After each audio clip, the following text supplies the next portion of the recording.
Capítulo 6. La cita. Iba a La Plata al día siguiente.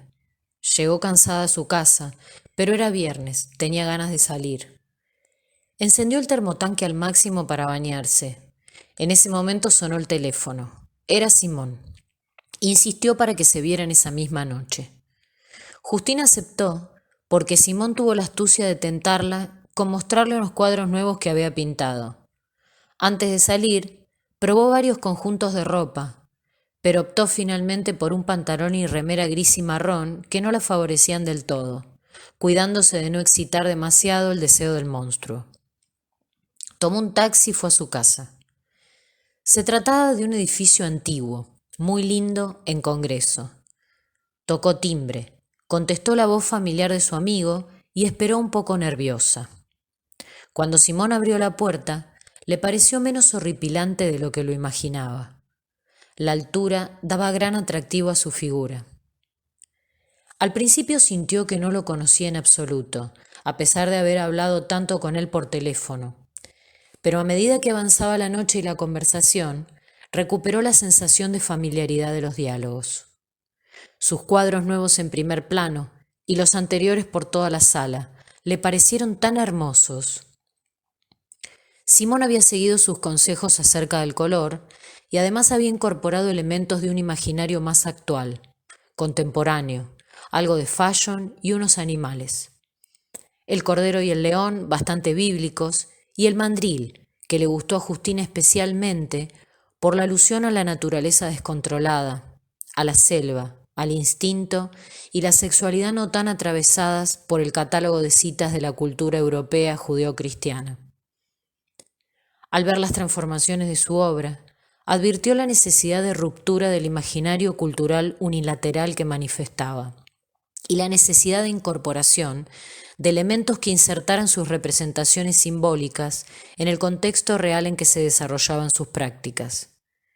En una conversación telefónica, días más tarde, después de haberlo meditado un poco, le sugirió que introduzca símbolos específicamente latinoamericanos, para lograr un efecto totalizador, no imitando la forma de representación maya, inca o azteca, sino excitando su imaginación con relatos míticos como por ejemplo el Popol Vuh, Crónicas de la Conquista y literatura americana hasta el siglo XX, Quiroga, Animales y plantas americanos, El campo. De esa manera podría conservar la autenticidad de su modo de representación, pero ampliaría el contenido ideológico implicado. Volviendo a los acontecimientos de esa noche, en verdad bebieron demasiada cerveza. Bajaron al kiosco a comprar más. Simón le contó que hacía un tiempo, un mono de un grupo que habitualmente se juntaba a beber cerveza ahí en la esquina, le había sacado el dinero del vuelto de la mano. Los muchachones se reían sin temor ante el aspecto lánguido y enfermo de Simón. Indignado, subió a su departamento en el tercer piso y tomó un bate de béisbol que había recibido como regalo de cumpleaños durante la adolescencia. Descendió enceguecido, se acercó al grupo y comenzó a golpear desenfrenadamente al que le había robado, hiriéndolo bastante en la cabeza. La kiosquera se asustó y llamó a la policía. Finalmente terminaron los dos en la cárcel y tuvo que pagar una coima de 300 pesos para que lo liberaran sin abrirle un sumario. Después de escuchar una descripción tan elocuente de su personalidad, Justina sintió un poco de temor, por la capacidad de desmesura de la que daba cuenta en el relato y por el placer sádico que expresaba en el rostro reviviendo los hechos y contándoselo a ella, casi como una advertencia. Pero también sintió admiración hacia él y atracción, porque habitualmente tenía en gran estima la intensidad pasional en las personas. Hablaron durante largo rato. Coincidieron en un punto. Los dos tenían una relación de mucha dependencia respecto de sus madres y habían sido educados e incluso entrenados para desarrollar su vocación artística, que de alguna manera era la prolongación de la vocación de sus madres, más desarrollada en el caso de la madre de él, pero igualmente frustrada, o al menos con logros no obtenidos pendientes. Elba era una reconocida profesora de pintura, pero no había tenido tanto éxito como artista. En el caso de la madre de ella, había estudiado letras, pero abandonó la carrera faltándole pocas materias para dedicarse por entero a la maternidad. Luego siguió escribiendo durante toda su vida, pero no en forma sistemática. La literatura para Justina y la pintura para Simón eran prácticas en las cuales habían sido iniciados desde la infancia y jamás las habían cuestionado o rechazado. Las asumieron como algo natural y necesario, como destino. Además, les resultaban fáciles y sentían una innata pasión por ellas.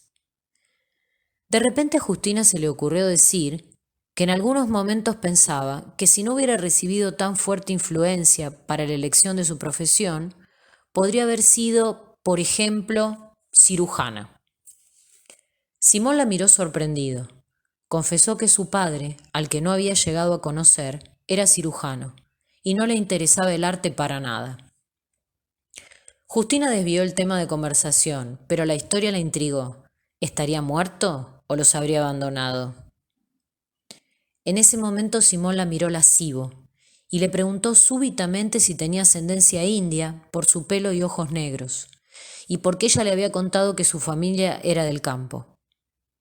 Justina le respondió que no, pero que era descendiente de vascos y rusos, y tanto unos como otros son pueblos de origen del norte de la India, migrados a Europa, campesinos y adoradores de la vaca, más espirituales que progresistas.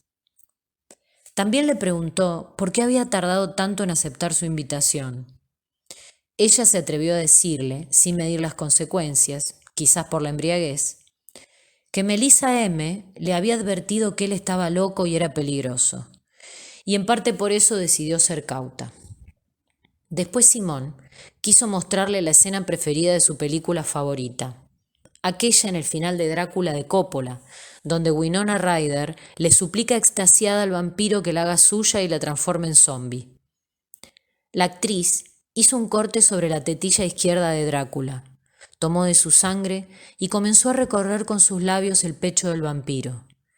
Él, por amor, se negaba a someterla. Estaban muy borrachos cuando oyeron el ruido de llaves en la puerta de entrada. Entró Elba. Venía de un lugar que dijo aburrido, de matrimonios burgueses, pero justamente por eso con buen menú. Simón aclaró que a Elba la invitaban a esos festines como un exotismo, como una rareza para animar las reuniones, quitarles monotonía y volverlas interesantes. Dijo esas palabras con mucho amor y admiración. Elba sonrió satisfecha. Bastante linda y con aspecto más joven que su edad, 62 años, se acercó a saludar a Justina. Simón las presentó. Justina ya conocía a Elba por su pintura. Elba también había estado en la Galería García Bustos Suter, en Arteba 2002.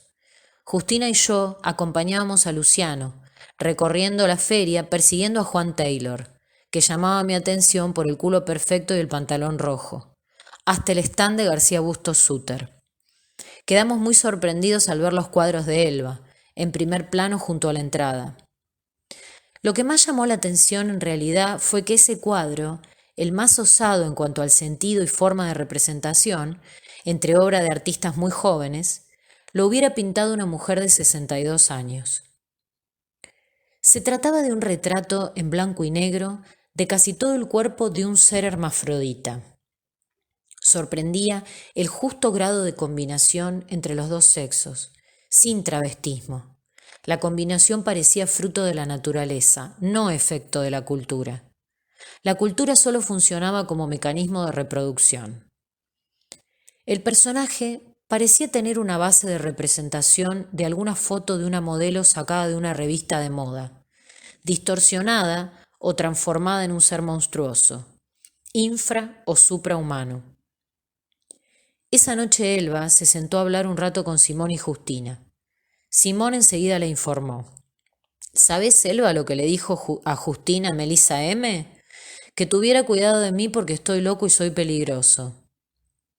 Elba miró fijamente a Justina y preguntó, ¿es cierto? Justina le respondió moviendo la cabeza afirmativamente. Elba aseveró con odio, ¡qué hija de puta! Tuvo Justina la certeza en ese instante de que su comentario indiscreto generaría mayores efectos de los que había podido imaginar en ese momento. Al rato Elba se fue a dormir. Simón la invitó a ir a tomar más cerveza a algún otro lado. Mientras descendían dentro del ascensor antiguo de hierro, dijo entre dientes, casi para sí mismo: «Qué lindo edificio, ¿no?»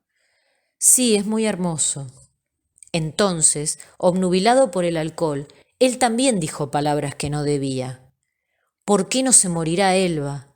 «Simón, por favor, es su casa. Vos ya sos grande, deberías pensar en irte vos si querés vivir solo».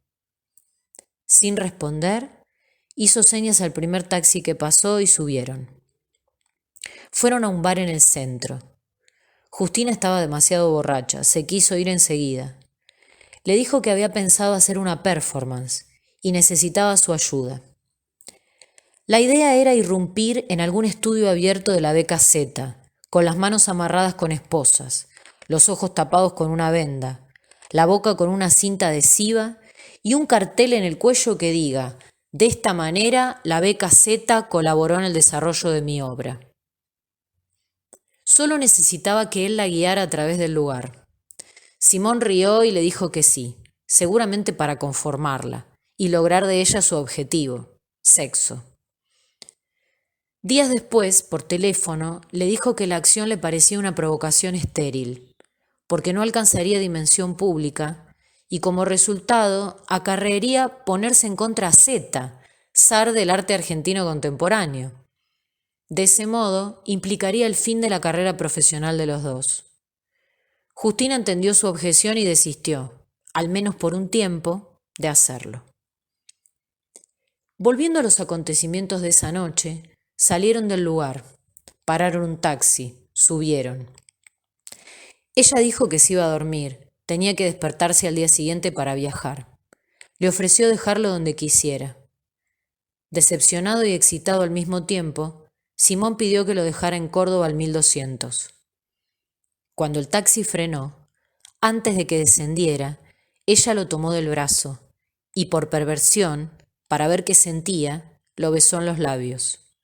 Simón bajó y se fue.